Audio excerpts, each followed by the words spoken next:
Este programa llega a ustedes gracias a Pisco Armada. Un pisco de uva quebranta de 44% de volumen y 5 años de guarda. Un verdadero deleite para el paladar más exigente. Cómprelo en bodegarras.com y recuerde, tomar bebidas alcohólicas en exceso es dañino. ¿Qué tal, amigos? Buen lunes. Hoy tenemos un programa especial. Vamos a comenzar con Víctor Andrés García Belaúnde de Vitocho sobre la coyuntura política. Vamos a darle un brochazo rápido a lo que está pasando en el Perú en todos los temas. Y después conversaremos detalladamente con el ministro del Interior, Juan José Santibáñez. Estoy seguro que usted encontrará importante información en ambas conversaciones. Comenzamos con Vitocho y después con el ministro. Adelante, por favor.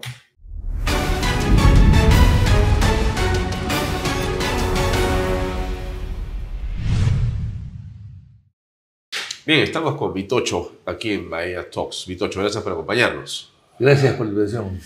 Varios temas de coyuntura. Quizá podríamos comenzar por el tema de la Fiscalía. Y estamos en la cuenta regresiva para que la señora Benavides regrese supuestamente a ser fiscal de la Nación, pero hay por parte de la propia Fiscalía propuestas, demandas, denuncias para que eso no ocurra. Mira, es un tema muy especializado y se está tratando hoy día como noticia diaria y no todos entendemos lo que está pasando. Yo mismo estoy desconcertado, no sé quiénes son los buenos y quiénes son los malos, porque hay una guerra sin cuartel. ¿Por qué esa guerra? Bueno, por apetitos y intereses. El primer tema acá es que la Fiscalía tiene un poder hoy día que no tenía antes. La Fiscalía es hoy día casi todo. El juez, ya no hay juez instructor, ahora hay fiscal, todo lo hace el fiscal. Y entonces si el fiscal pide y ordena y tiene un protagonismo que nunca tuvo antes. ¿Y te parece que tiene un protagonismo político?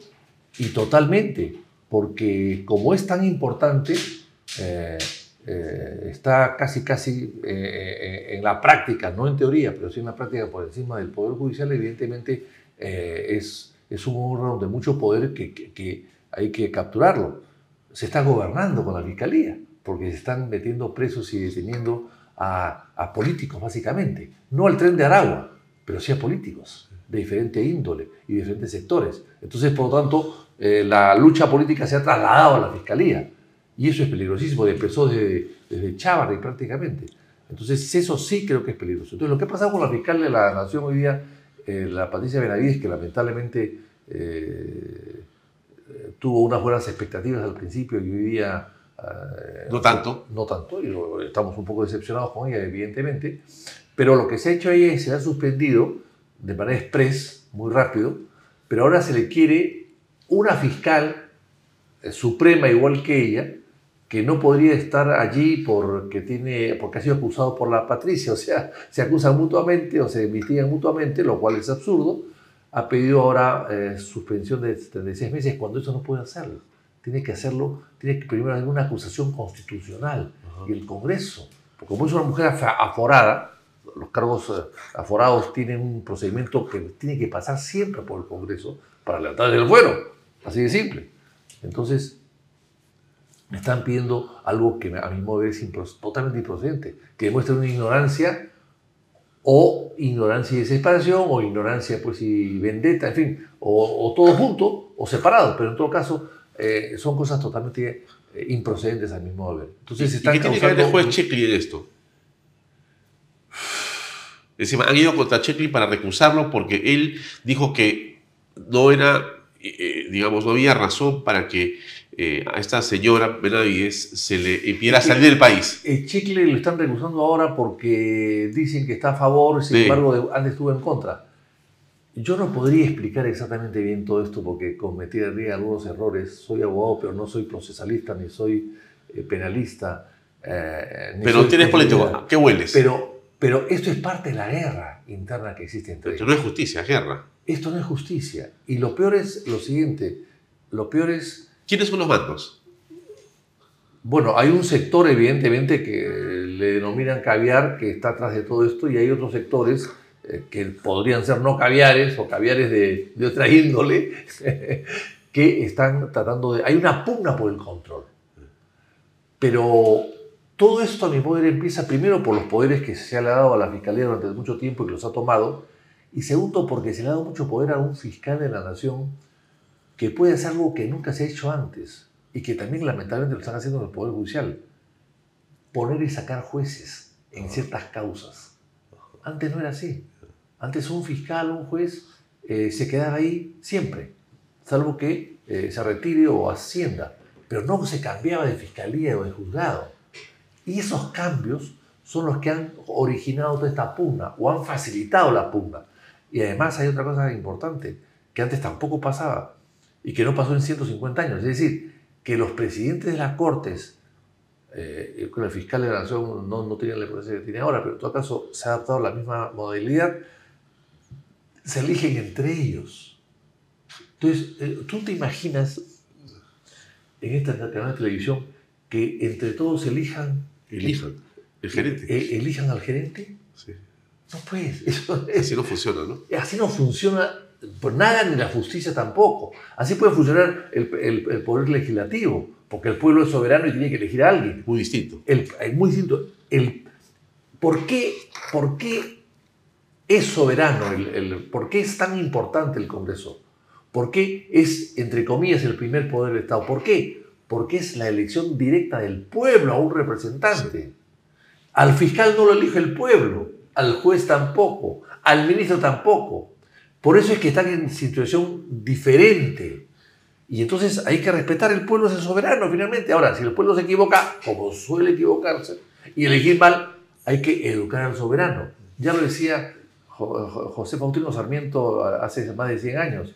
Decía que el pueblo es soberano, pero al pueblo tenía que educarlo. Al soberano se le educa. Se le educa. Decía Sarmiento, por ejemplo, una cosa que decía, por ejemplo, yo puedo nombrar a mi hermano ministro, o a un primo ministro, o un amigo ministro. Eso no es ilegítimo, pero sí es indecente. Pero sí es indecente.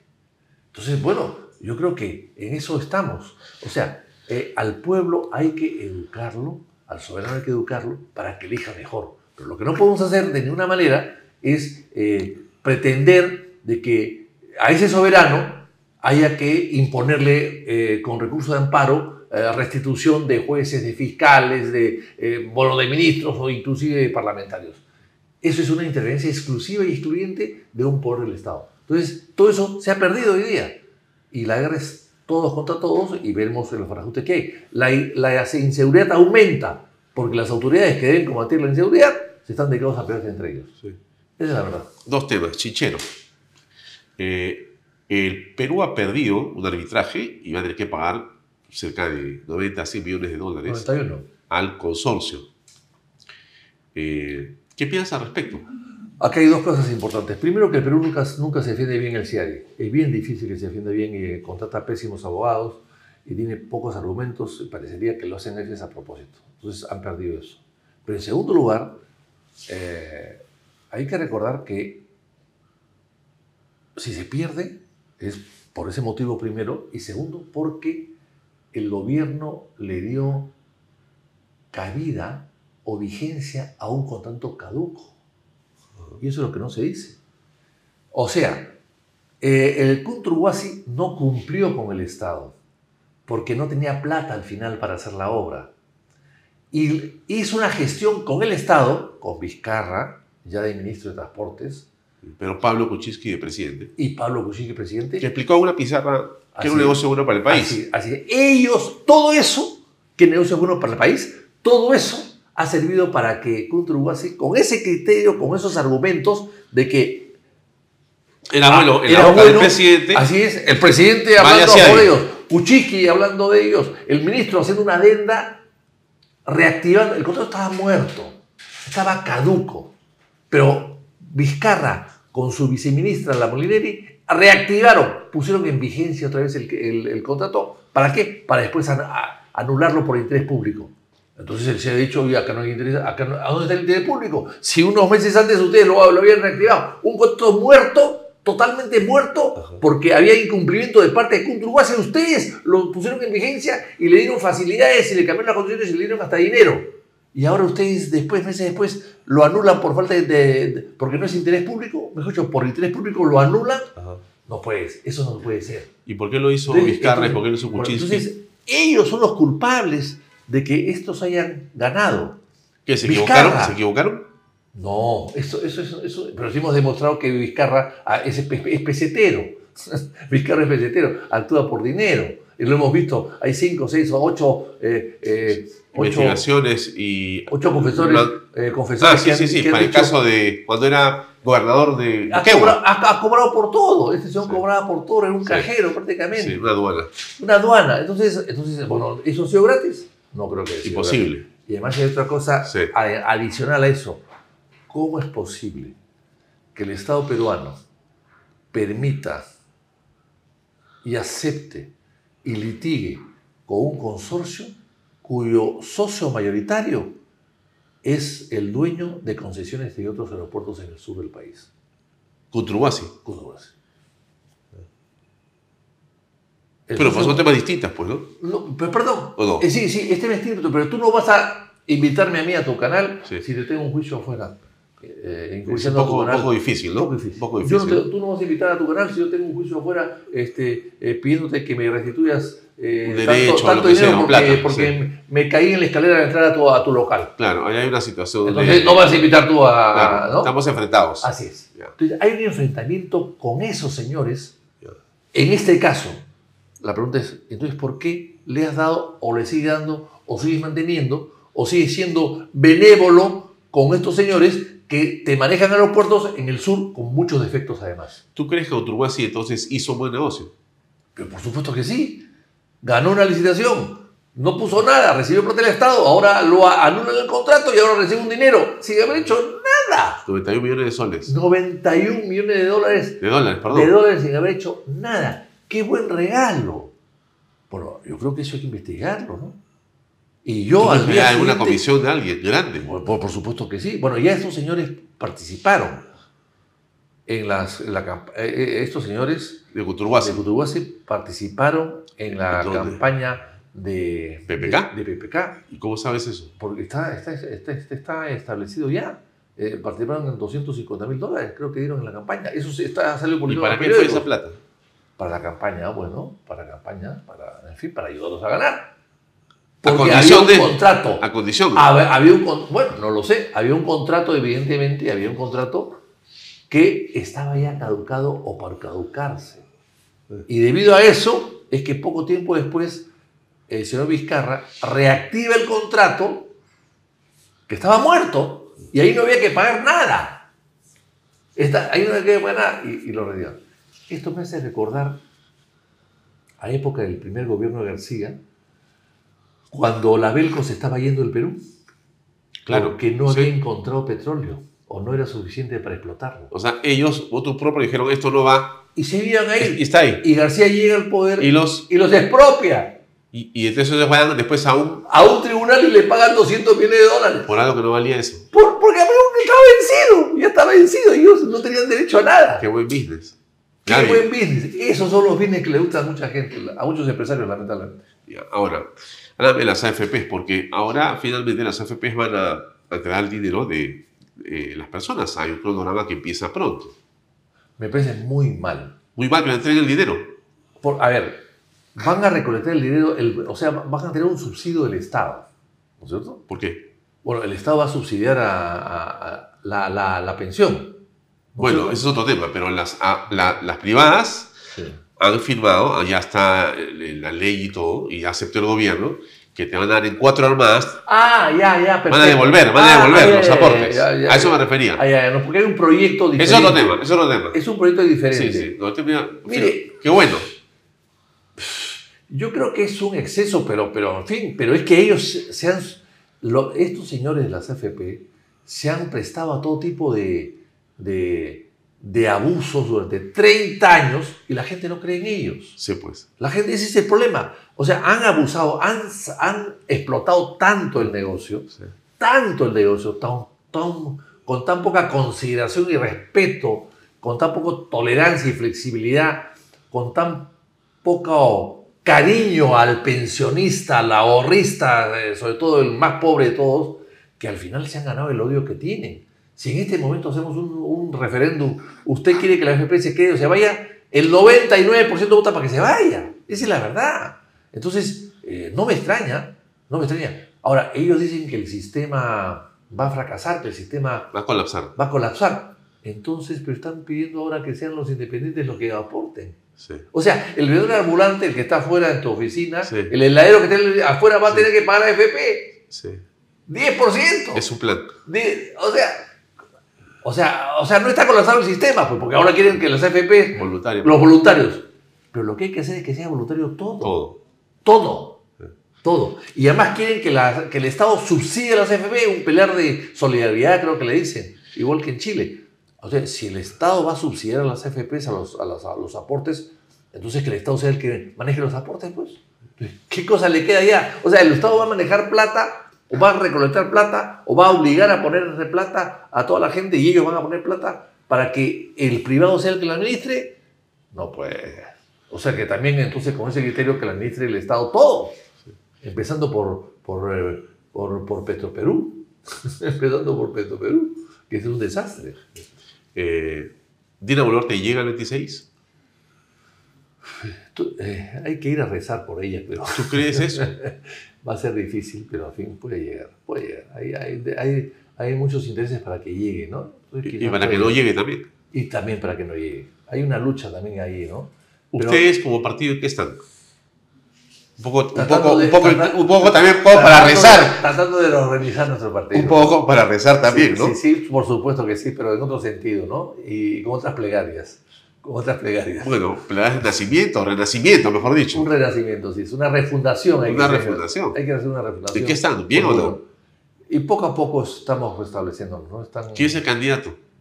No hay candidato todavía, primero tenemos que hacerlo. No, pero se hace, pues sí. Lo primero es lo primero. Pero falta el hombre. Siempre empezar como organizar el partido, ¿no? Sin hombre, sin líder, no hay causa.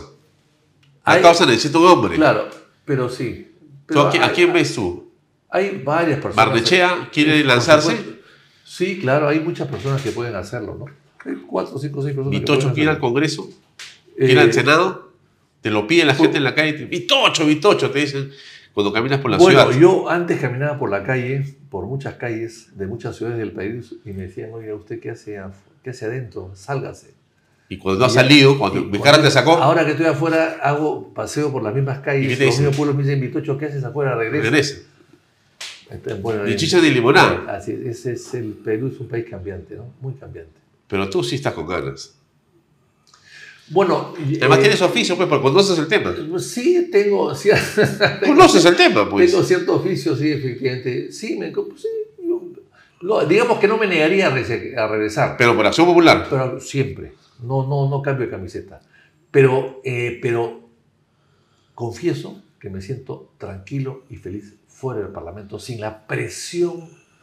Así hay presión mediática que existe sobre cada uno de los parlamentarios. No puedes ni caminar por la calle. Así es. Si te comes un helado, ese helado debe ser con corrupción. Si votas en un sentido, si vas al baño, si te viajas, hay que recordar que el 29 de septiembre, el día que cerró el Parlamento Vizcarra del año 19, yo el día siguiente tenía que viajar de manera urgente con mi hijo que tenía una enfermedad, y me dijeron, a las 7 de la mañana al día siguiente, me dijeron, Vitocho, huye. No basuras.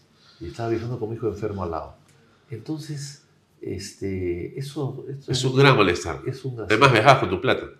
Por supuesto que sí, totalmente. Para una enfermedad para mi hijo. Entonces, ese tipo de noticias que te dan constantemente injustas y excesivas y abusivas, bueno, te hace un poco decepcionar o reflexionar sobre la función que tienes, ¿no? Pero has hecho memoria sobre el 29 de septiembre. Sí. ¿Quién estaba ahí como ministro? Carlos Morán. El hombre que ahora ha aparecido diciendo Morán es era un hombre que tenía ya fama de corrupto en ese momento. Había hecho unos tratos para comprar un avión inexistente en Ucrania. Ucrania es un país, lamentablemente, hoy día sufre la invasión. Pero no es muy duro decirle corrupto. Bueno, tenía fama de corrupto en ese momento, no sé si lo sea o no, pero la fama te conduce a los objetivos muchas veces, ¿ah? Y en este caso parecería que sí.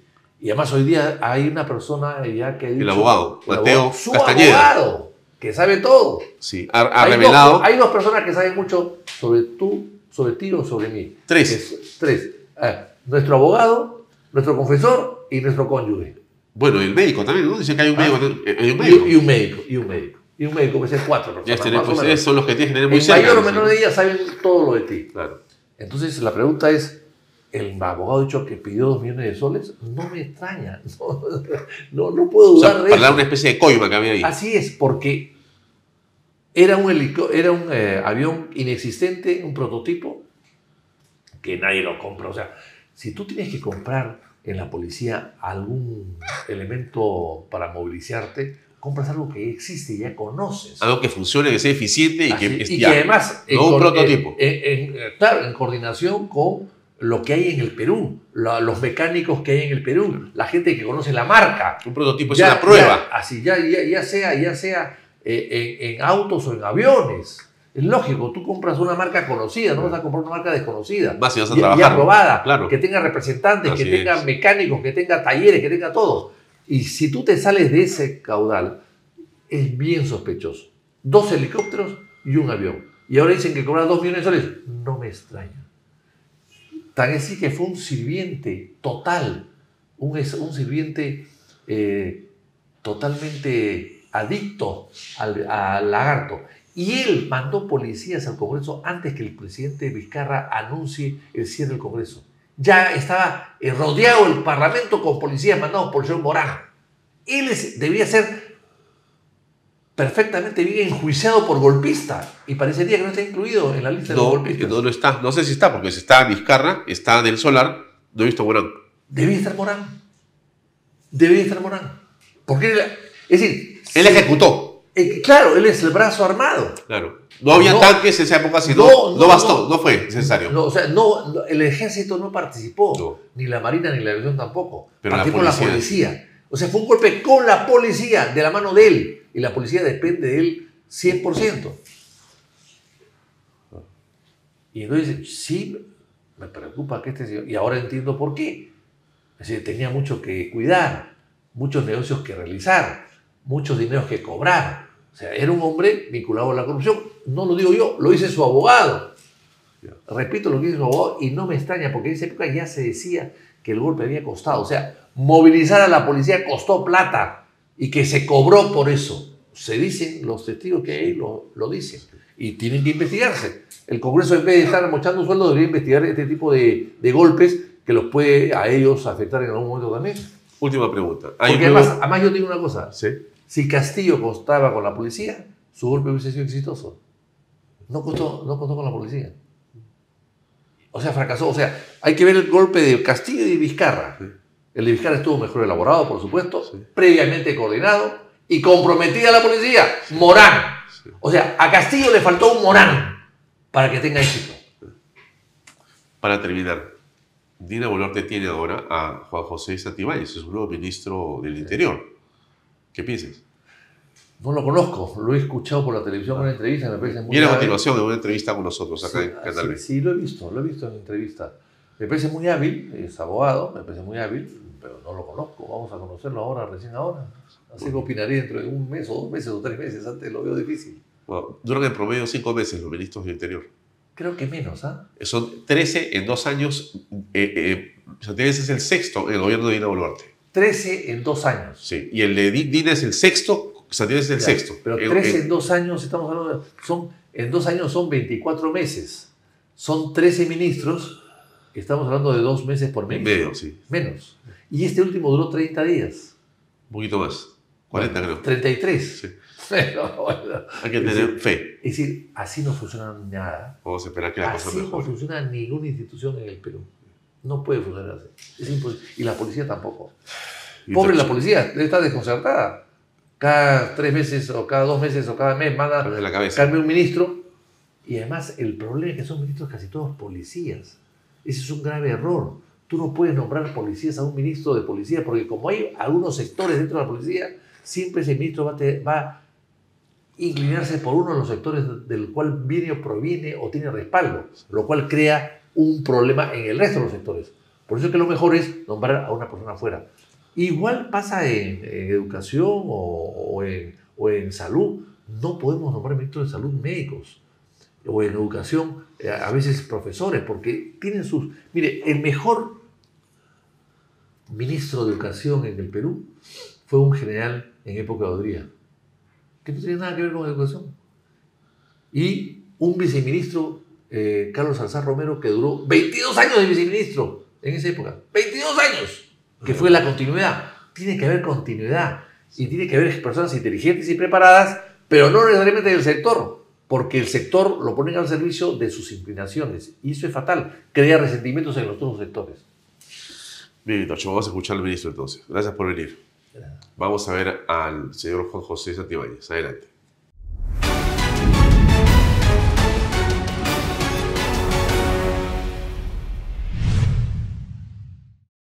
Bien, amigos, estamos con el ministro del Interior. Él es Juan José Santibáñez, que nos acompaña en Bahía Talks. Juan José, gracias por estar con nosotros en esta entrevista. No, muchísimas gracias a ustedes por la invitación y siempre es muy grato para mí acompañarlos. Dicho sea de paso, Juan José, tú has estado en este canal antes que seas ministro de Estado. Resulta que el general José Baella te invitó en el mes de febrero para conversar sobre temas relacionados justamente a la policía. Sí, en realidad yo acompañé a José en una entrevista muy grata, muy bonita, antes de asumir diversos roles en el Ministerio del Interior. Y justo conversamos sobre algunos problemas y como desde mi percepción y punto de vista deberían ser tratados. Sí. Ahora, me gustaría hablar, por cierto, de política, porque tú ahora ya eres un político, digamos, oficialmente, o, por supuesto también de lo que la policía tiene que resolver como problemas, pero yo quisiera que hablemos un poco de tu formación antes para que el público pueda saber el contexto de tu, digamos, participación política. No es que simplemente tú eres una persona, digamos, déjame decirlo así, que entra al mundo de la, digamos, política interior o de la policía o de la seguridad por una casualidad. Estás tú hace tiempo dando vueltas en todos estos temas. Entonces, en principio tú eres abogado. Sí, a ver, yo tengo formación de abogado, estudié en la Universidad San Martín de Porres y desde que egresé de la universidad, sin quererlo, como lo hablaba con José, me vinculé al derecho policial y militar. Y mi vinculación parte a raíz de un acto vulneratorio de derechos que le hacen a mi padre, en ese momento coronel en situación de actividad, y que teniendo apenas 43 años de edad y contando con 14 condecoraciones y siendo los primeros puestos de los cursos de formación, es pasado a la situación de retiro por causal de renovación de cuadros, simplemente porque no le caía a un par de grupos generales y fue una decisión política que yo creo, y yo siempre he sido muy crítico, no debería existir, ni dentro de la Policía Nacional ni dentro de la Fuerza Armada. El aplausómetro no hace bien a nadie. ¿Y cómo debería ser que pasen entonces ellos? Lo que pasa es que deberían ser criterios absolutamente objetivos. Por ejemplo, por mencionarte alguno de ellos, algún oficial que ya se encuentre en su 5º año de postulación y no haya obtenido una vacante, aquel que no tenga cursos de perfeccionamiento en el grado, aquel que no tenga condecoraciones, aquel que tenga rigores, diversos factores que podrían contribuir realmente a una mejor selección de oficiales que puedan ser propuestos para pasar a la situación de retiro por causal de renovación de cuadros.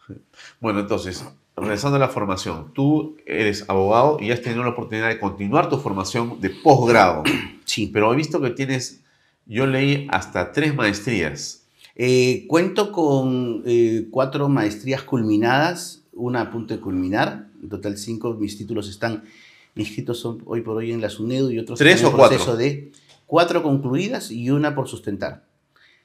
Correcto. No, ¿Están sí, todas pues, inscritas en SUNEDU? Porque alguien decía, no están escritas. Sí, a ver, lo que pasa es que justamente yo soy absolutamente crítico de ese tema. Existen muchísimos doctores en Derecho que apenas tienen inscrito el título. La cuestión aquí es que la inscripción en SUNEDU es eminentemente declarativa, porque el título te lo da la universidad. He iniciado los procesos de inscripción de mis maestrías, dos están en este momento en proceso de inscripción, pero absolutamente todas culminadas y reconocidas por los estados en los cuales yo he estudiado. Porque como vuelvo a reiterar, El título te lo da la universidad. Lo otro es un reconocimiento público, como un registro público de conocimiento general. Pero sí, desde que concluí la universidad, aparte de dedicarme a la práctica privada vinculada al estudio y análisis del derecho policial y militar, he desarrollado estudios, soy máster en Acción Política y Participación Ciudadana por la Universidad Francisco Vitoria Rey Juan Carlos. En esa oportunidad fui becado por el gobierno español. Soy máster en Argumentación Jurídica por la Universidad de León. Tengo el título de máster en Litigación Oral en California Western School of Law en los Estados Unidos. Los estudios de maestría en Derecho Constitucional por la Universidad Federico Villarreal, aquí en el Perú, y los estudios de maestría en Derecho Penal por la Universidad de Buenos Aires, en Argentina. Y adicionalmente también los estudios concluidos de doctorado en la Universidad Francisco Villarreal. Y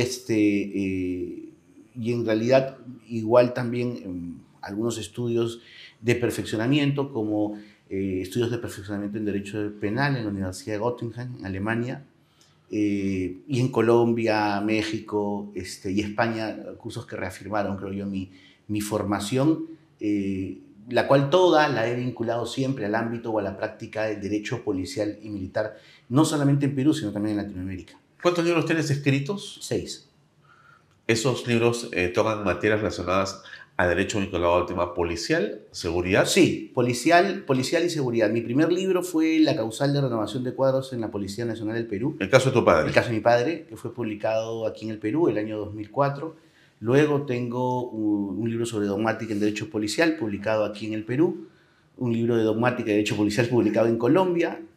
El libro La prueba en el derecho disciplinario, publicado también aquí en el Perú. Un libro sobre derecho disciplinario iberoamericano, publicado por la editorial Tirán Lobranch en España. Y libros sobre derecho disciplinario policial, publicados igualmente en Colombia. 7 son, creo. Ya. ¿Y tu experiencia política cuál es? ¿Cómo la puedes resumir? A ver, yo creo, y esta es una percepción absolutamente personal, todos los seres humanos estamos vinculados a política, Alfonso. Tú tienes una relación en tu casa con tus vecinos. Esa relación, sea buena o mala, es política. Las relaciones que tenemos en el núcleo intrafamiliar son relaciones políticas que forman parte de la negociación.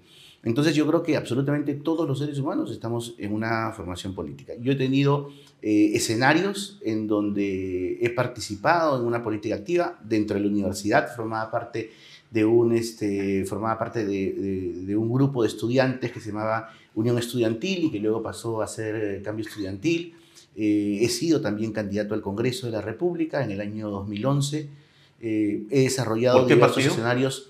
Te comento, en esa oportunidad yo formaba parte de las juventudes del Partido Popular Cristiano. Ajá. Entonces, siendo parte de las juventudes del Partido Popular Cristiano, el PPC conformó una alianza. ¿La Alianza para el Gran Cambio? Correcto, la Alianza para el Gran Cambio. Y nosotros tuvimos elecciones internas. En las elecciones internas fui uno de los jóvenes más votados y tuve la oportunidad de postular al Congreso de la República. Y a pesar de tener una gran cantidad de votos, que incluso superaban a muchos de los que tuvimos en el Congreso en esa época, no ingresé al Parlamento por la cifra repartidora. Yo trabajé en esa campaña en Pedro Pablo. Ya, ahí estuve yo. Tú has estado del grupo de Lourdes Flores. Correcto. No sé si te acordás, yo era el 30 de PPK. Creo que sí, sí. Es posible que tu cara me parecía conocida. Sí. Bueno, qué interesante. Entonces, has seguido en política, o sea, te interesa la política, no es un asunto solamente el tuyo académico o técnico, sino es un asunto de política pública en el campo de la participación como político mismo. O sea, si has querido ser congresista, estás más allá entonces. En esa oportunidad yo siempre, en esa oportunidad postulé al Congreso siempre pensando en la familia policial, porque mi intención siempre ha sido brindar un apoyo constante a la familia policial, porque soy parte de ella. A ver, quienes no me conocen, un poco para detallarte, yo soy hijo de un oficial de la Policía Nacional del Perú. Mis tíos por parte de madre, todos son policías. Uno de los varones es mayor en situación de retiro y los otros son suboficiales de la Policía Nacional del Perú que llegaron hasta el grado de superiores, ya hoy en situación de retiro. Mis primos son oficiales de la policía. Entonces siempre he estado vinculado a la familia policial y me hace parte de eso porque como hijo de policía he sufrido los embates probablemente y he conocido de los sacrificios que muchas veces incluso mi padre hizo para brindarnos educación, para tratar de darnos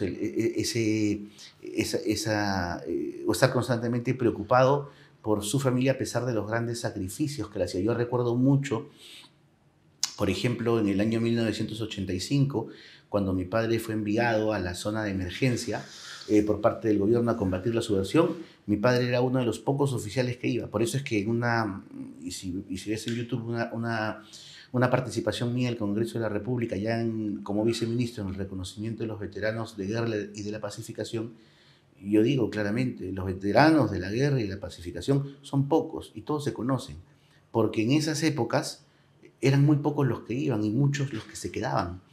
Entonces, yo me acuerdo que mi padre se fue a Cerro de Pasco, luego a Puno y luego a Yanahuanca, y fue en Yanahuanca mi padre fue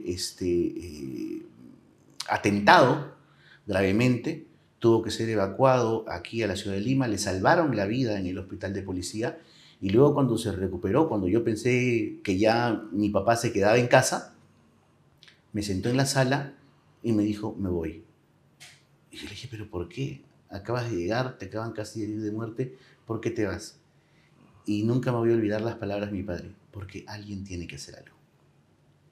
Entonces, mi relación, mi niñez la pasé prácticamente en los cuarteles. Ayer hubo la conmemoración del sacrificio de Juan Benítez Luna en el cuartel que era antes de la Guardia Republicana del Perú. Hoy un cuartel Juan Benítez Luna de la Policía Nacional del Perú, y recordaba y les mencionaba ahí, aquí yo aprendí a correr, a caminar, a nadar, a jugar pelota, me casé en el cuartel porque me casó un capellán de la policía. Entonces mi relación con mi vínculo, muy aparte del vínculo que yo tengo con mi padre, que es un vínculo realmente maravilloso, es la de realmente un hijo de la familia policial. Y me he propuesto como línea de gestión hacer respetar a la policía y tratar de fortalecer aquellas cuestiones que son necesarias para que el bienestar de la familia policial pueda llegar a su máxima plenitud.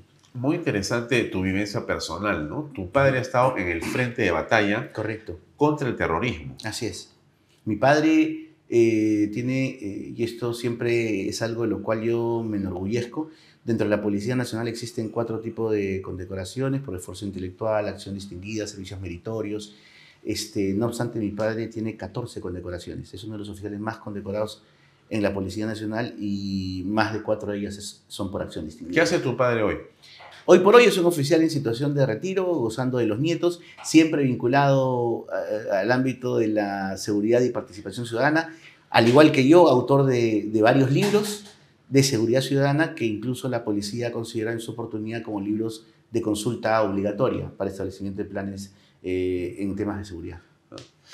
Bueno, creo que ya con eso nos queda claro quién es Juan José Santibáñez. Más o menos la gente tiene una idea de tu formación, la parte familiar, y entonces puedes saber también que tienes una, digamos, posición clara en relación a ciertos temas. O sea, claro, tú eres un defensor de la Policía Nacional, obviamente, de la institucionalidad de esa, digamos, institución, pero además, claramente, quienes tienen una visión del terrorismo, digamos, romántica, ¿no? No te deben ver con mucho agrado, ¿no? Es la verdad, ¿no es cierto? Probablemente exista un sector que no me vea con agrado.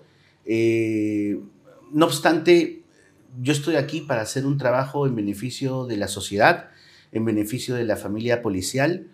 Ayer remarcaba un tema y que es digamos, un referente, o que va a ser un referente en mi gestión. Yo lo digo y lo vuelvo a repetir. La principal subordinación de la policía es a la ley. La policía no puede ser una institución política y mucho menos puede ser utilizada para fines políticos. Ya la Constitución lo establece. Los miembros de la Policía Nacional y la Fuerza Armada no son deliberantes. Pero eso no significa, bajo ninguna concepción, que tampoco la familia policial pueda permitir la vulneración de determinados derechos o incluso que determinado sector sea ajeno a las necesidades de la familia policial. Una última pregunta sobre un tema personal. Eres un hombre joven. Gracias.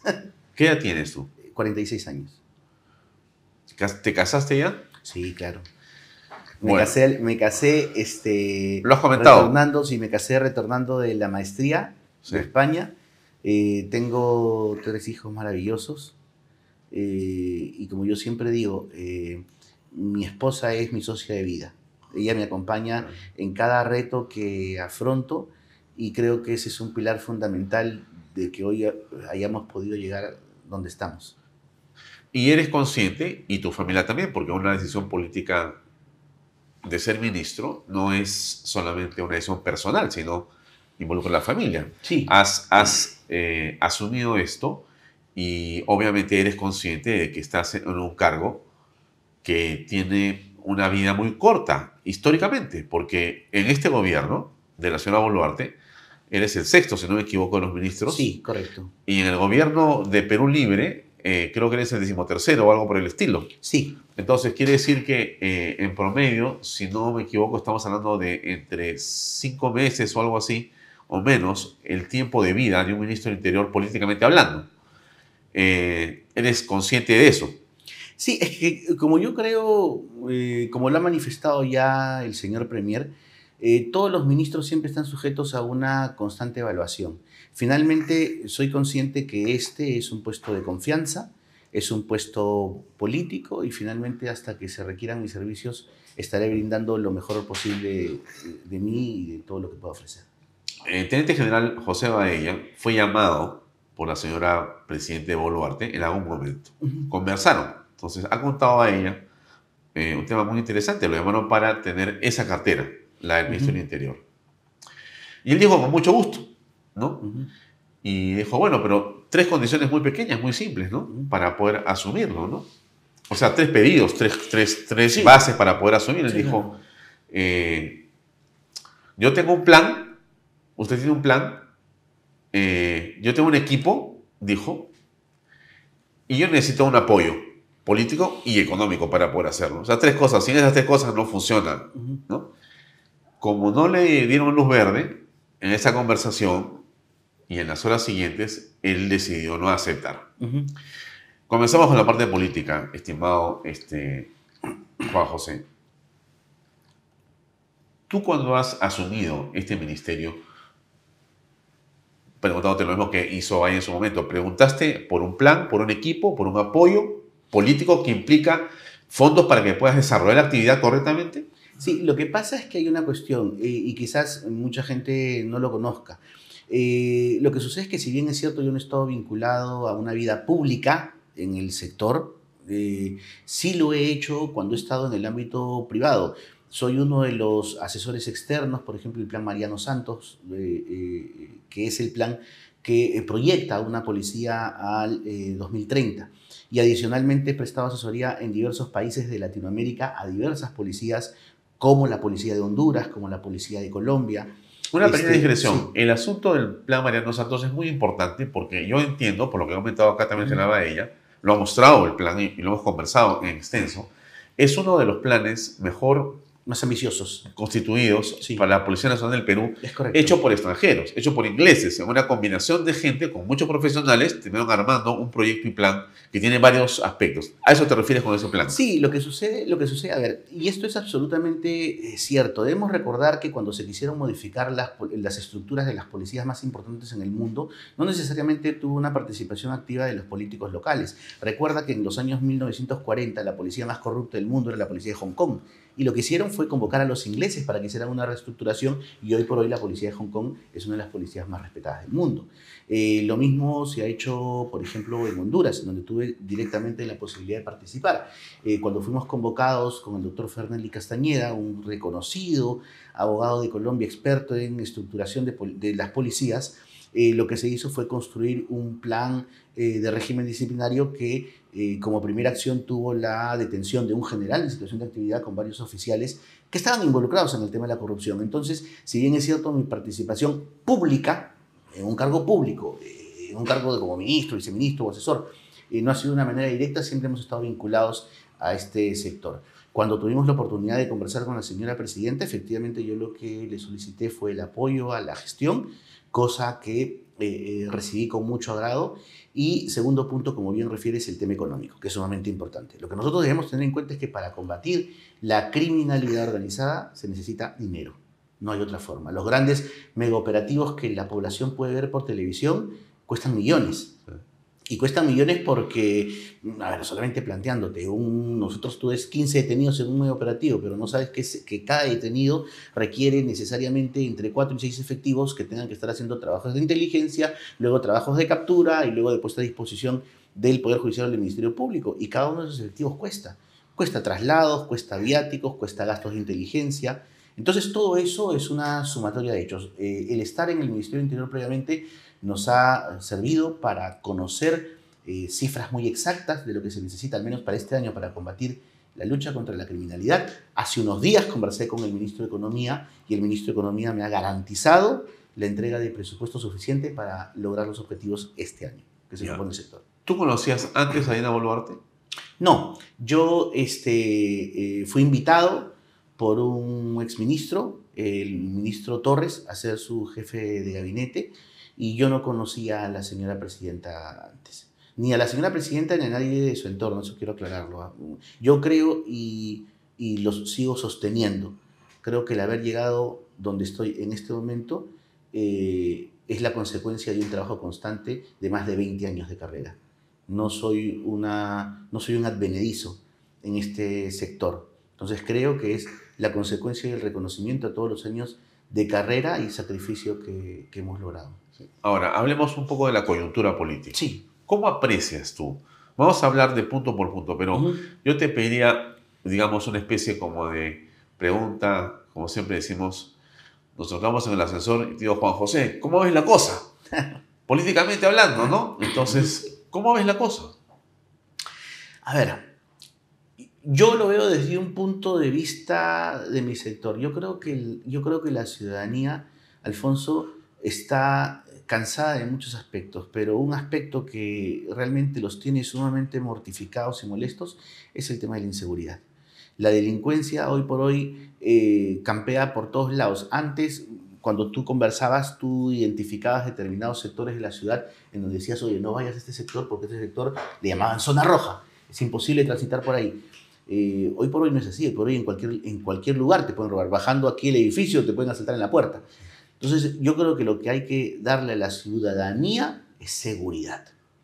Y yo creo que eso va a permitir no solamente que la población vea mejor satisfechas sus expectativas, porque, Alfonso, sin seguridad no se puede nada.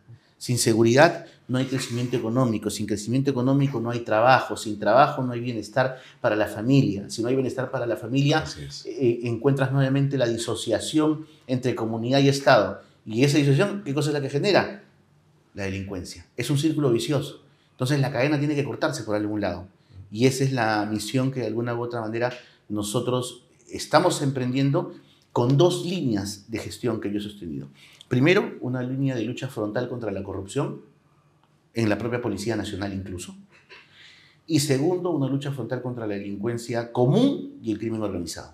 No solamente vincular los actos policiales de investigación a la desarticulación de estas grandes mafias, que es nuestro esfuerzo, sino también a darle seguridad al ciudadano de a pie, a ese hombre y mujer que salen a las 5 de la mañana y se paran en un paradero para esperar un bus para irse a trabajar por su familia y que resulta siendo atacado por un motociclista que a primeras horas de la mañana ya le robó el celular, ya le robó la billetera, pero sin embargo tiene que irse a trabajar porque no puede perder un día de trabajo ahí. A ese niño hay que darle protección al niño, protección a los menores de edad que hoy por hoy son asaltados por estos delincuentes. O sea, acá hay una cuestión, al niño no se le toca. Al niño no se le toca. Y ese es otro eje de trabajo que estamos haciendo desde que he iniciado el sector. Y es más, y estas dos líneas tienen que ir de la mano con un comando policial absolutamente comprometido. Yo he tenido dos frases por las cuales he recibido algunas críticas y por otro lado no. La primera de ellas es que en mi sector, que en mi gestión vamos a salir a cazar a los delincuentes. No vamos a esperar sentados. No sirve esperar sentados, hay que salir a cazarlos. Y en segundo lugar, general que no trabaje, general que se va a su casa. Yo necesito, creo, como todo ciudadano, la producción de resultados de lucha contra la criminalidad. O sea, aquí hay que pedir resultados. Y esos resultados se van a medir con las intervenciones, con las detenciones, con el reconocimiento, por ejemplo, de mapas del delito, la identificación de lugares donde se encuentran los entes criminales y una lucha frontal contra la delincuencia. Eso es lo que tenemos que hacer. En las últimas horas se liberó al abogado de la doctora Boluarte, Mateo Castañeda. Uh-huh. ¿Te parece a ti como abogado que hubo un exceso en la fiscalía en esa detención? A ver, yo soy muy respetuoso del Estado de Derecho, soy muy respetuoso de las decisiones fiscales y judiciales. Creo que si el Poder Judicial, después de evaluar los recursos de apelación formulados por las partes, ha tomado una decisión basada en criterios objetivos, no conozco a profundidad el expediente porque no me he puesto a analizarlo, no soy abogado de ninguna de las partes, simplemente conozco como cualquier otro ciudadano. Pero estimo que si el Poder Judicial, una sala, y es más, una de las salas más respetadas del Poder Judicial, no es cualquier sala, ha adoptado o ha tomado esta decisión, es por alguna razón que garantice esencialmente un debido proceso. Como te vuelvo a repetir, no conozco el expediente a profundidad, por lo que no podría dar, creo yo, sería irresponsable de mi parte, dar un análisis legal al respecto. Pero sí soy de las personas que confía en la justicia de su país. Recordemos que los magistrados del Poder Judicial y el Poder Judicial como institución en sí misma es una de las que se fajó en la pacificación, porque si ellos no hubieran tenido el carácter para sentenciar a los terroristas, hoy no viviríamos como estamos viviendo. Me refiero al tema en la lucha contra la delincuencia terrorista, el MRTA y Sendero Luminoso. Y siendo respetuoso de eso, conozco tanto como lo conoce cualquier ciudadano. Confío en el Poder Judicial y en que la justicia en mi país debe funcionar. Se liberó al hermano de la presidenta, Nicanor Boluarte. Uh-huh. ¿Tienes una opinión al respecto? ¿Has hablado de esto con la presidenta? No, en el mismo sentido. A ver, yo no he hablado de estos temas con la señora presidenta porque entiendo que son temas propios de su entorno personal. Particularmente a mí me resulta absolutamente indiferente.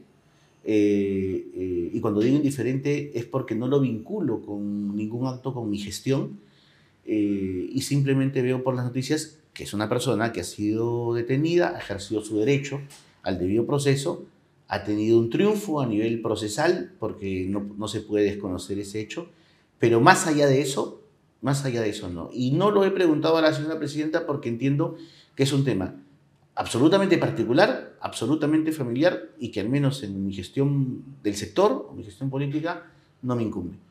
El grupo de oficiales de la policía que están apoyando a la EFICOP ha sido desactivado. Sí, correcto. El equipo especial ha sido desactivado en una decisión jurídica. Sí. Desde tu punto de vista, ¿eso se mantiene incólume? Eso es un caso cerrado para mí. ¿No vas a regresar sobre el tema? Como te vuelvo a repetir, Alfonso, es un caso cerrado para mí y te lo voy a explicar, y te voy a explicar por qué. Aquí tenemos el siguiente escenario. Lamentablemente en el Perú hemos estado acostumbrados muchas veces a que existan normas, órdenes, disposiciones que se sacan al caballazo. Sí, eso siempre se ocurrió así, sin respetar el marco jurídico, sin respetar la ley. Para que sea emitida una resolución ministerial, que es un acto administrativo regulado por la ley 27444, ese acto administrativo tiene que ser consecuencia necesaria de actos previos. Esos actos previos son estudios, análisis, informes. Para que se emita una resolución ministerial de ese nivel, es necesario un informe de asesoría jurídica, un informe de asesoría jurídica de la Policía Nacional, un informe, una hoja de recomendación de Estado Mayor, un informe de la Oficina de Normalización del Ministerio del Interior, porque tiene que ver justamente con la estructura y la modificación del Decreto Legislativo 1267, la Ley Orgánica de la Policía Nacional. Bueno, resulta que ninguno de estos documentos fue proyectado. Y la resolución salió porque a alguien se le ocurrió que debía salir a una solicitud, efectivamente, del Ministerio Público con nombres propios. Entonces, en un acto de control posterior, habilitado por la ley, y es más, incluso dentro del plazo, porque la propia norma te establece que solo tienes 3 años para hacer este control posterior, se advirtió que este documento había sido emitido con esas falencias y lo que se procedió es a declarar su nulidad. Coincidencia, es una coincidencia, ¿no? Es una coincidencia, pero mira, yo me Aunque voy, no Alfonso, existen en política, pero mira, las yo coincidencias. me voy, Alfonso, a los efectos, ¿correcto? Sí. Porque yo aceptaría ese Suspicacia, reclamo o ¿ya? esa suspicacia Ajá.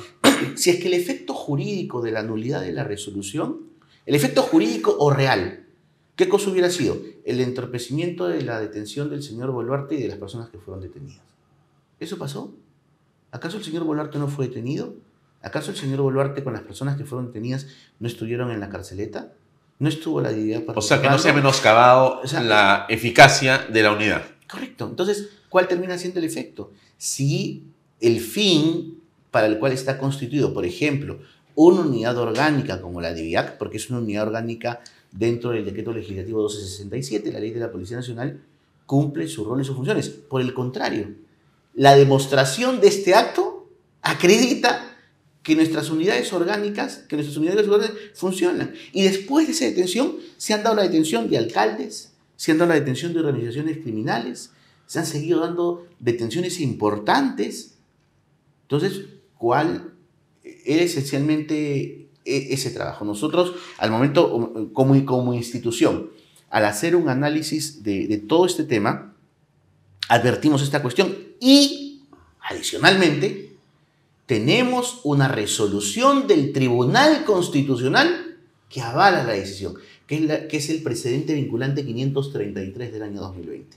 El Tribunal Constitucional resolvió una demanda competencial entre el Poder Judicial y el Ministerio del Interior, en donde en una resolución que tiene más de 160 páginas hizo un análisis sobre las prerrogativas de la institución policial para normar su organización, funciones, selección, ascensos. Y determinó el Tribunal Constitucional que por mandato constitucional, a excepción de los ascensos a generales, la Policía Nacional es absolutamente autónoma justamente por el poder constitucional que tiene, que es su poder coercitivo de lucha contra la delincuencia. Ya lo dice el Tribunal Constitucional.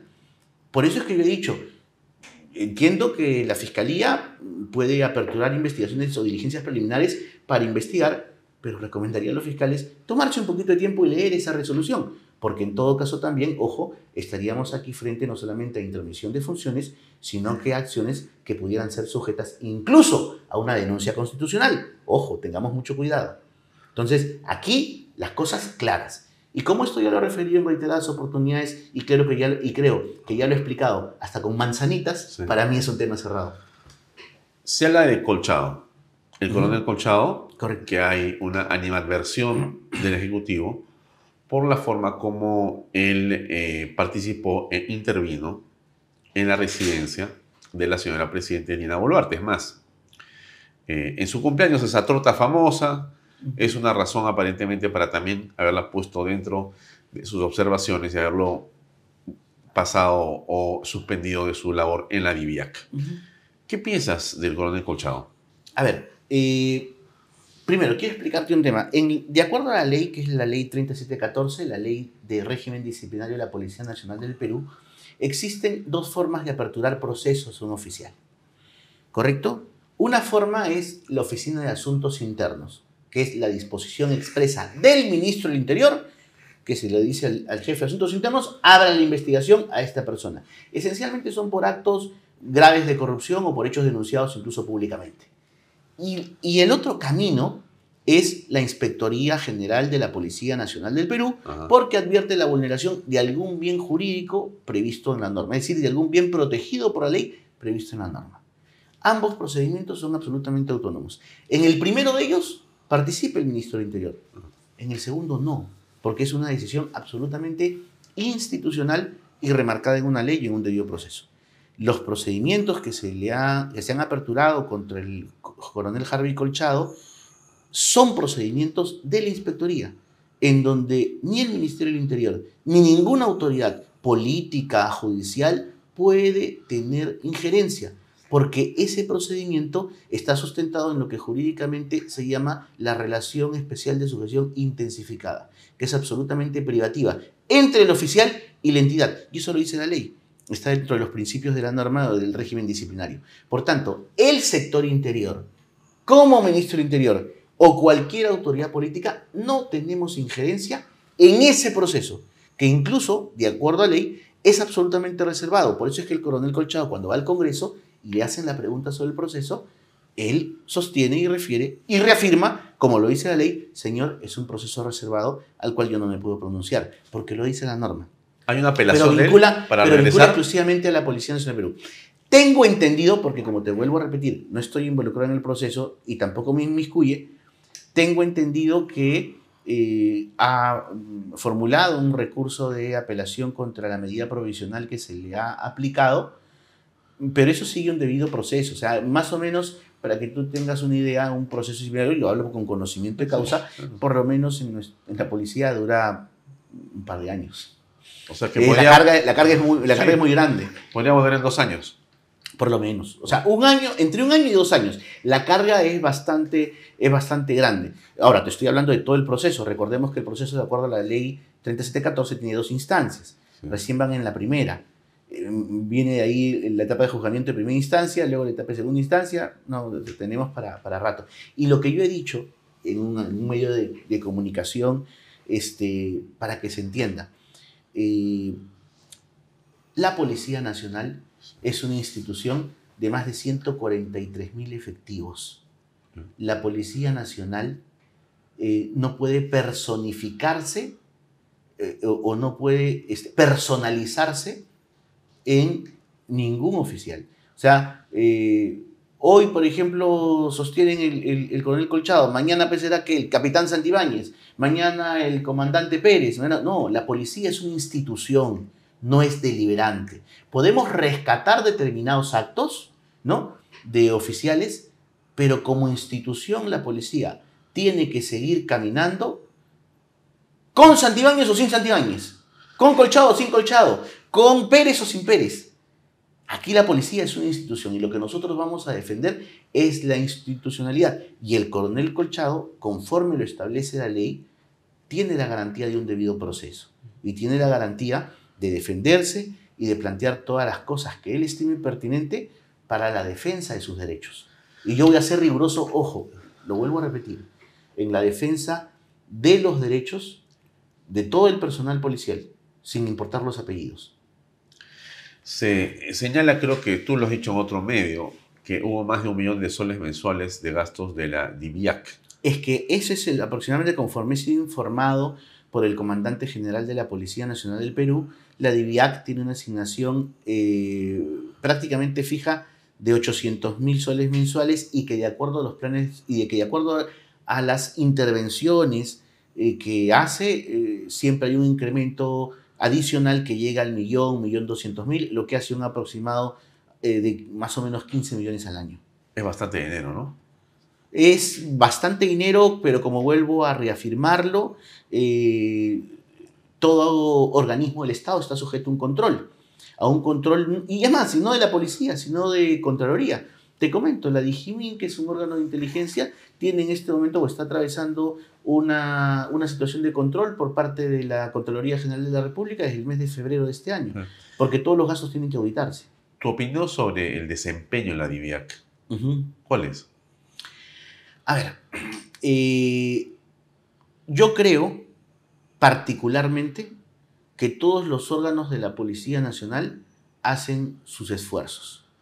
Lo que nosotros tenemos que hacer hasta el momento y de lo que yo he advertido, han tenido importantes intervenciones e importantes operativos. Eso no significa que no puedan estar fiscalizados, sea la DIVIAC, sea la DIRCOCOR, sea Tránsito, sea la Unidad contra Minas, cualquier unidad, ¿correcto? Esencialmente, ¿cuándo ves tú la prolijidad del trabajo? Cuando ese trabajo es judicializado. Y cuando se judicializa y se analizan todas las actividades realizadas, Ahí puedes ver realmente si el trabajo ha sido efectivo. Entonces, Hemos tenido casos, por ejemplo, en donde la DIRCOCOR captura a una organización y se va al Poder Judicial y el Poder Judicial declara la nulidad de las actas. ¿Por qué declara la nulidad de las actas? Porque de acuerdo a ley, quien tiene que levantar las actas es el oficial interviniente. Y resulta que cuando firmaron las actas, no lo hizo el interviniente, lo hizo otro. Eso es un mal trabajo. Porque lo que nosotros tenemos que garantizar es que todo el trabajo de la Policía Nacional del Perú, al momento que cumple su función y su intervención, sean legítimos y sean legales, para que luego lleguen a la consumación del éxito, que en este caso será la Administración de Justicia. en el caso de el intento, el operativo de detención contra el presidente Alan García Pérez, ¿la DIVIAC actuó bien?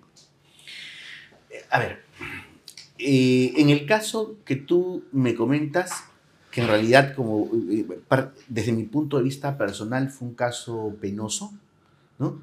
De lo que conozco, porque tampoco estoy involucrado o tampoco he hecho un análisis concreto del tema, yo soy de la opinión que desde el momento que se le comunica a una persona el estado de su detención, desde ese momento, tú como policía, tienes la obligación de resguardarme.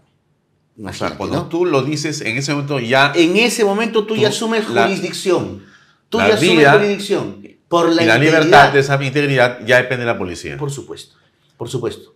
Entonces, entiendo que el expresidente comunicó que se iba a cambiar, que iba a cambiarse de ropa. No obstante, creo que habiendo sido comunicado de su detención, en ese momento él ya estaba bajo la tutela de la Policía Nacional. Como te vuelvo a repetir, no conozco los pormenores de la intervención, solo me estoy guiando de lo que por los medios de comunicación nosotros vimos.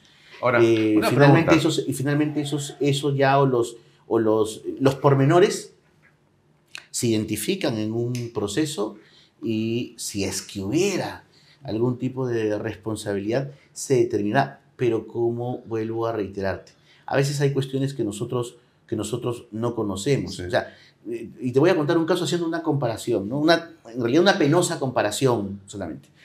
Hubo el caso también, no sé si te acordarás, el caso de un fiscal que fue detenido, un presidente de una junta de fiscales, Sí. lo traen aquí a Lima y estando aquí en Lima el señor se mata, se mete un balazo y se mata en una carceleta que estaba a cargo de la Policía Nacional del Perú. ¿Qué ocurrió en ese caso? El señor estaba enmarrocado de pies y estaba enmarrocado de manos. O sea, ¿por qué? Porque como no había como en la celda habían delincuentes, no podían tenerlo en ese momento ahí, tenían que resguardarlo en otro lugar. Entonces, para tenerlo resguardado en otro lugar, estuvo en una cama y estaba con los grilletes colocados. Lamentablemente en la noche el señor se escabulló de tal forma que tuvo acceso a un arma y tomó la penosa decisión de quitarse la vida. Entonces, ahí nosotros podríamos atribuir una responsabilidad de falta de cuidado del personal policial. Yo discrepo de ese punto. Hay que, por eso, estar en cada situación en concreto para poder establecer si existen o no responsabilidades con respecto a la actuación policial.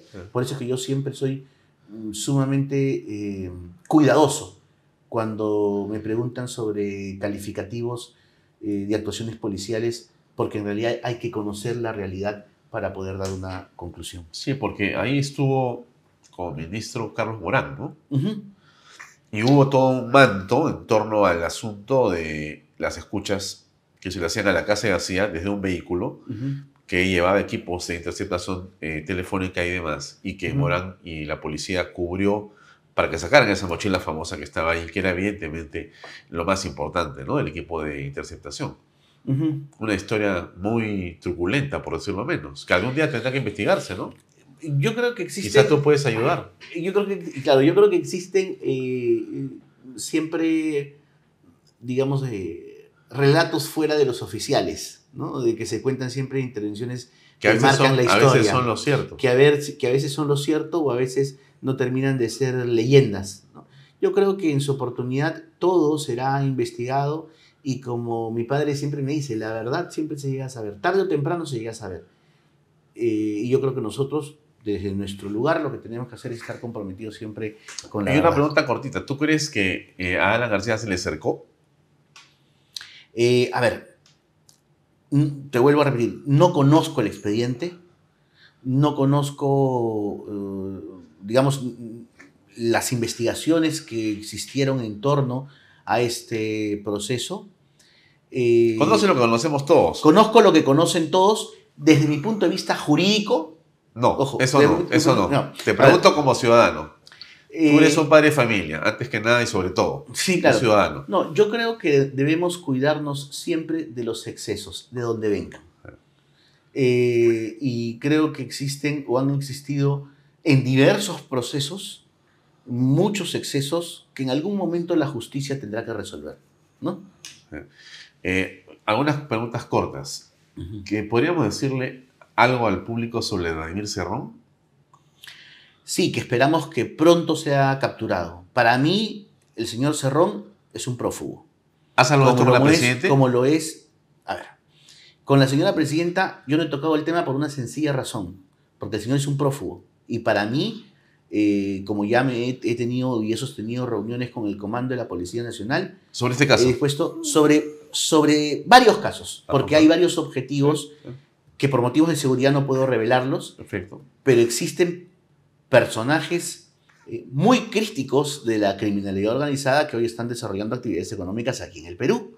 Entonces, habiendo sido informado del tema, hemos planteado como objetivos la captura de todos aquellos que estén prófugos de la justicia y dentro de ellos está el señor Vladimir Cerrón.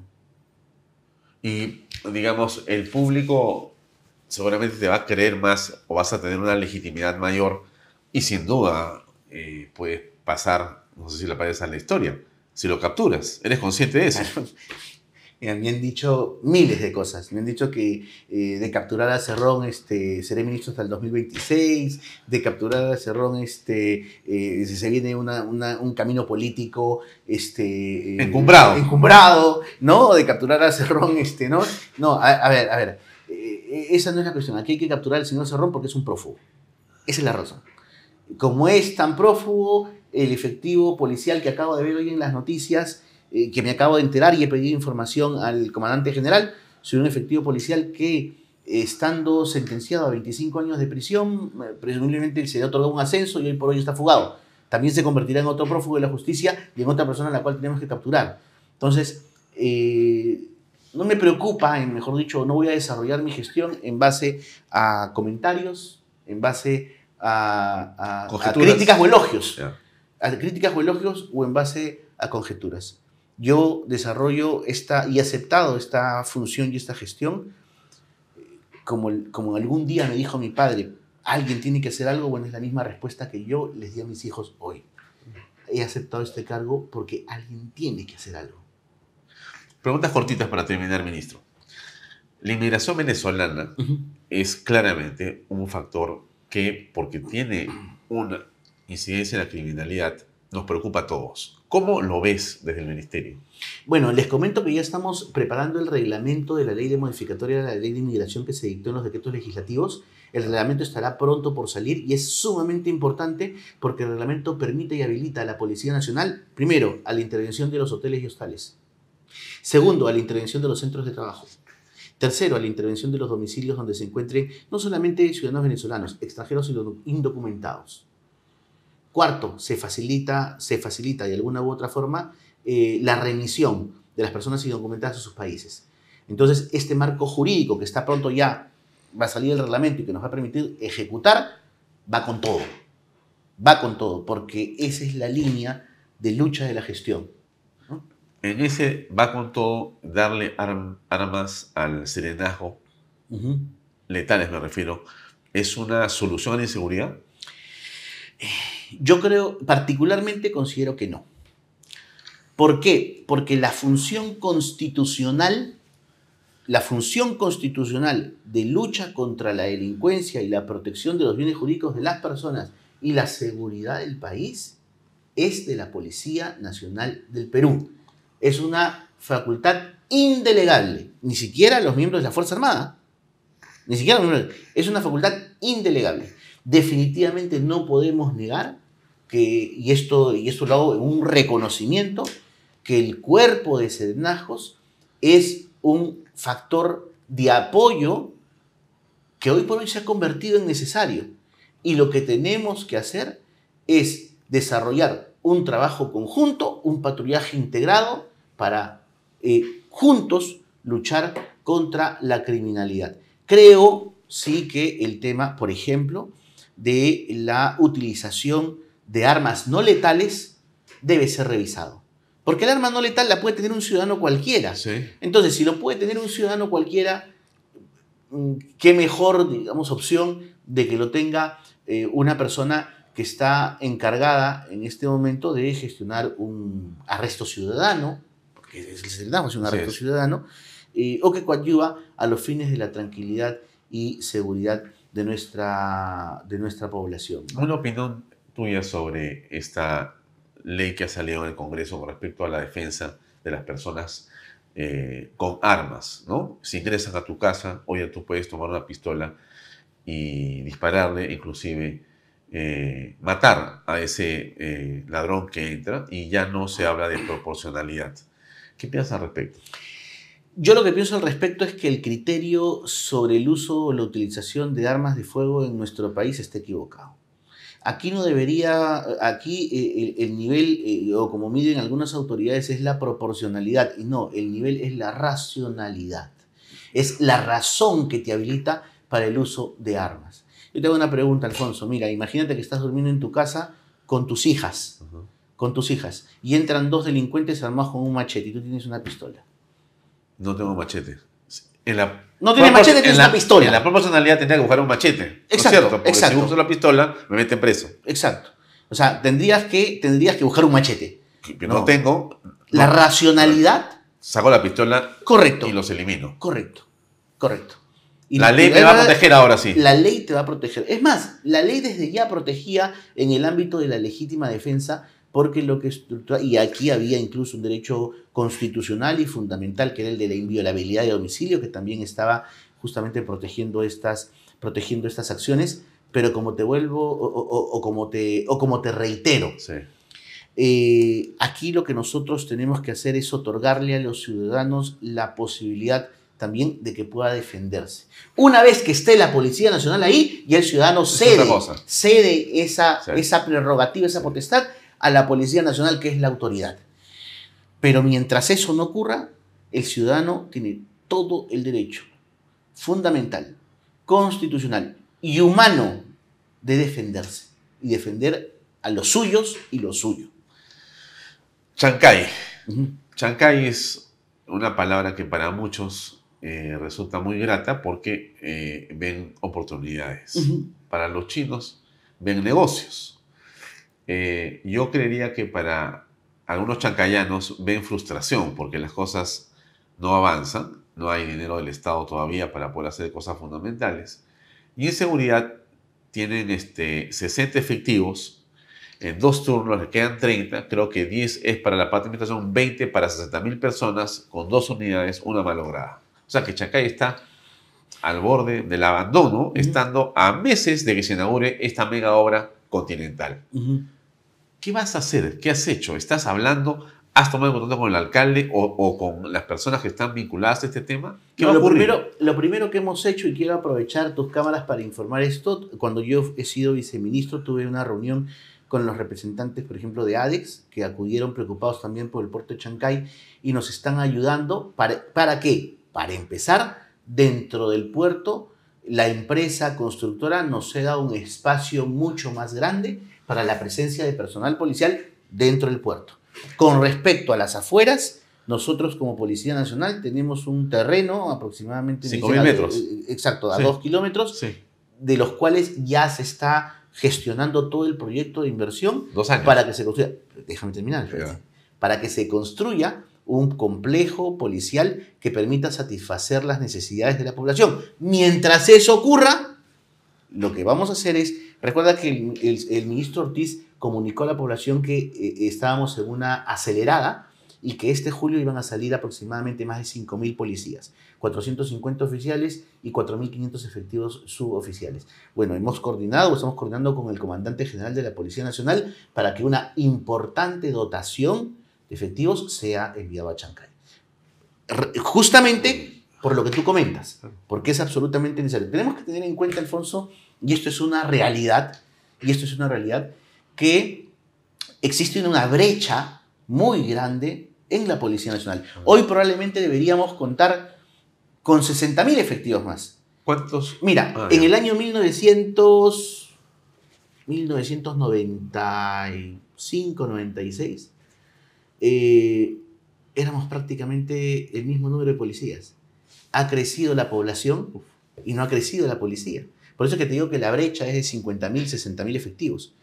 Lo que vamos a procurar en esta gestión es reactivar, por ejemplo, muchas escuelas de formación. Ayer acabo de tener una comunicación con el alcalde de Putumayo, con el gobernador de Loreto. Vamos a reactivar la escuela de suboficiales que existe por allá, en donde hoy por hoy salen 150 efectivos para que a partir del próximo año salgan 4.500, salgan cerca de 1.500, perdón. 1.500. Ya se va a aperturar la escuela de Arequipa, que es una gestión que realizó el exministro Walter Ortiz.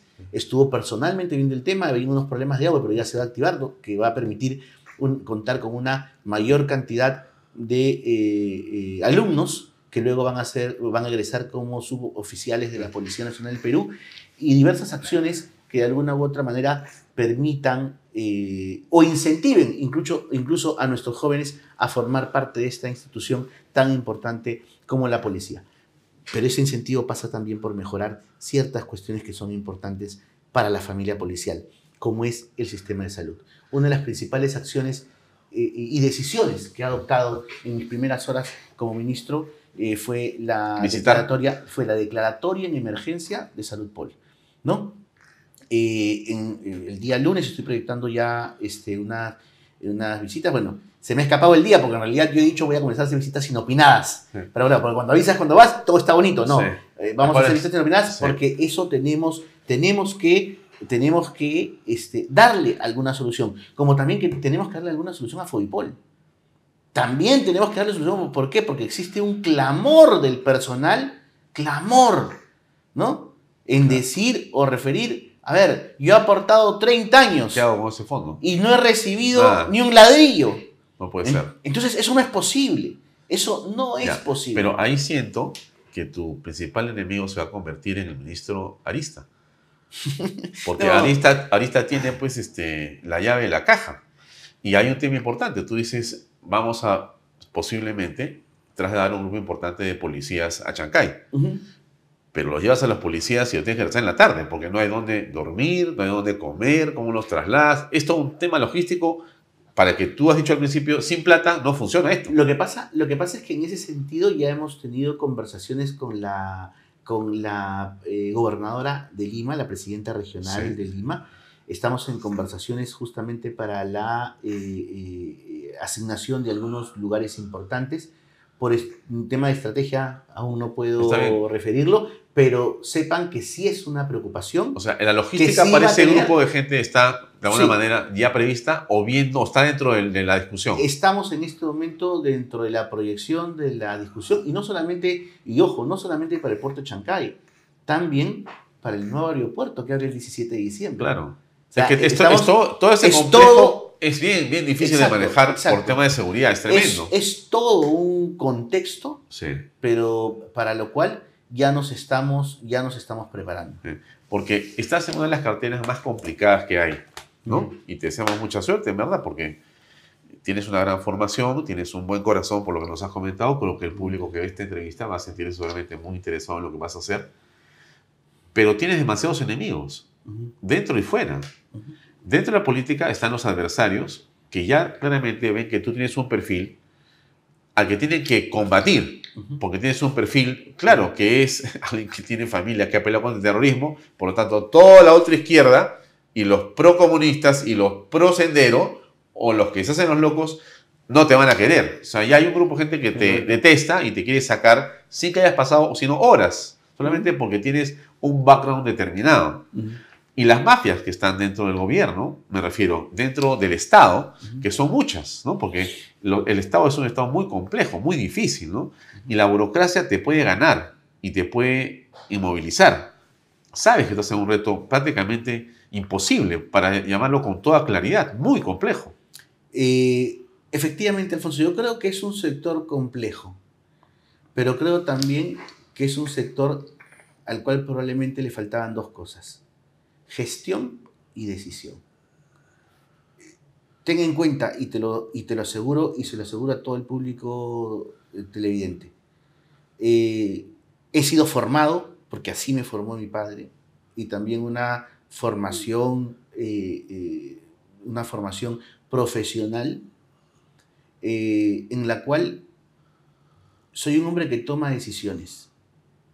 A mí no me va a temblar la mano cuando tenga que tomar algún tipo de decisión que sea en bienestar de la sociedad, en bienestar de mi policía, de la defensa de los derechos del personal policial y sobre todo de las acciones que son necesarias e imprescindibles para continuar con el mantenimiento de un Estado de Derecho y para luchar en las dos líneas que yo me he marcado. Una lucha frontal contra la corrupción y una lucha frontal contra la criminalidad. Sé, como refieres, que por ahí existen algunos contrarios. Más que enemigos, yo les llamaría contrarios. ¿Y por qué les llamaría contrarios? Porque para ser un enemigo, creo que mínimamente deberían alcanzar lo que yo he alcanzado. Y lo que voy a hacer es trabajar honradamente, con corazón, con pasión, y finalmente lo único que me preocupará a mí es el lugar que la historia me dé, no que los contrarios o adversarios políticos se preocupen por citar hoy de mí. ¿La presidenta se va a China? A ver, el itinerario no solamente de la señora presidenta, el itinerario de la señora presidenta, de los ministros, varía de acuerdo muchas veces a los temas coyunturales. Entiendo que los viajes, esencialmente por ejemplo a China, que es un socio estratégico, hoy por hoy del Perú, resulta ser muy importante porque hoy tenemos a puertas el tema del puerto de Chancay, y entiendo que por el momento es un viaje que está programado. ¿Es inoportuno para algunos? Hay que pensar, creo, en el futuro del Perú. Hay que pensar en el futuro del Perú y ver qué cosa es necesario. A ver, en China no te atienden pues porque llames por teléfono y digas: hola, soy de Perú, ¿me puedes reservar el día de mañana una cita? No, yo creo que hay oportunidades que como país no debemos desaprovecharla y finalmente tendrán que evaluar las autoridades pertinentes qué es lo más conveniente para el país. Una última cortita. Sí. El APE que está también a puertas es a fin de año, esta gran cita de gobernadores y líderes empresariales, mundiales, políticos. El Perú sería en todo caso el blanco también de una estrategia de ataque de las, digamos, fuerzas del mal foráneas. Es correcto. Hablo del terrorismo internacional, hablo de Hezbollah y demás. Tú estás inmerso en esa batalla, en realidad, y todos sabemos, porque aquí la información circula por todos lados, que hay sin duda ya avanzadas, o hay estrategias, o hay terroristas de vuelo, Hezbollah y otros movimientos que están dando vueltas, están mirando, y en Bolivia o en otros países tienen hasta sus campos de entrenamiento. Eso es peligrosísimo en realidad. Estamos en la mitad de un evento mundial que puede ser una tragedia si no tenemos la seguridad adecuada y recae sobre tus hombros. Tú eres el ministro del Interior. Así es. ¿Qué vas a hacer? A ver, no solamente tenemos APEC, tenemos también los Juegos Panamericanos que se vienen. Nosotros ya estamos en procesos de implementación de softwares como el AVIS, que nos permite el reconocimiento facial de absolutamente toda persona. ¿Y cuál es lo interesante? Que este reconocimiento facial está interconectado y que, por ejemplo, si pasa Alfonso, probablemente con la cara mirando hacia otro lado, automáticamente te va a reconocer igual. Y está interconectado con los departamentos de seguridad, no solamente del Perú, sino también Interpol, de ¿qué más? Interpol, en donde van a identificarse las diversas alertas. Estamos preparando también, y está casi listo, diversos niveles o mecanismos de seguridad que por obvias razones no puedo hacerlos públicos, pero tengan por seguro que esperamos con el trabajo que estamos desarrollando y el trabajo que estamos haciendo, los objetivos que nos hemos trazado se logren en el más corto plazo. Dentro de ellos, la seguridad para los peruanos y para todos aquellos que resuelvan venir al Perú por diversas razones, ya sea razones de gobierno, como es el APEC, o simplemente a visitar nuestras lindas tierras para conocer al Perú maravilloso del que somos parte. Bien. Juan José, gracias por estar a disposición en esta conversación. Gracias por tus declaraciones, muy amable de tu parte. Te deseamos mucho éxito, que es el éxito del país, ¿no? Todos están preocupados por la seguridad, eso es quizá de todo es lo más complejo, ¿no? La economía la puedes llevar de una u otra manera, pero sin seguridad no vas a poder salir adelante. Sí, claro. Y tú eres consciente, lo has dicho durante la entrevista. Gracias por estar este día con nosotros. Muy amable de tu parte. Muchas gracias a ustedes. Gracias, amigos. Eso es todo por hoy. Vamos a una pausa. No, nos pedimos. Hasta mañana. Gracias. Este programa llega a ustedes gracias a Pisco Armada. Un pisco de uva quebranta de 44% de volumen y 5 años de guarda. Un verdadero deleite para el paladar más exigente. Cómprelo en bodegarras.com y recuerde, tomar bebidas alcohólicas en exceso es dañino.